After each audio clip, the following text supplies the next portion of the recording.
वफाकी बजट बराए 2025-26 में सेल्स टैक्स और फेडरल एक्साइज ड्यूटी की मद में तकरीबन 200 अरब रुपए से के नए टैक्स इकदाम मुतवक्के हैं। इन इकदाम के बायस मुतअद्दिद अशिया पर कम रियायती शरह के सेल्स टैक्स की सहूलत खत्म हो जाएगी। इसके अलावा तनख्वाहों और पेंशन में इजाफे की तजवीज़ भी सामने आएंगी। चॉकलेट की चाह कम करें, कॉफी के शहदाइयों के लिए भी अच्छी खबर नहीं। सोलर पैनल लगवाने से पहले भी सोचना पड़ेगा। FBR ने फाइनेंस बिल 2025-26 की तैयारी मुकम्मल कर ली। आइंदा माली साल बजट में FBR के 200 अरब के नए टैक्स इक़दाम होने जा रहे हैं। नए टैक्सों पर मबनी फाइनेंस बिल को हतमी शक्ल दे दी गई।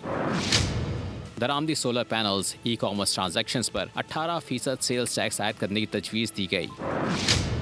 सेल्स टैक्स एक्ट के 6 और 8वें शेड्यूल के तहत छूट और रियायतें ख़त्म की जा रही हैं।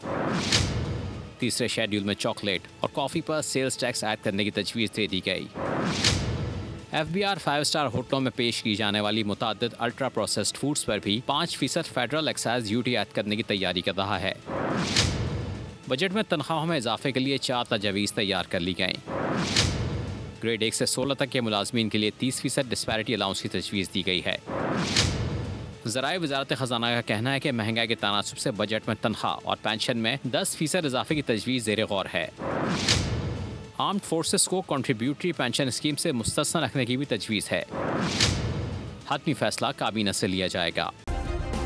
सब्सक्राइब करें और बेल दबाएं ताकि कोई खबर रह न जाए।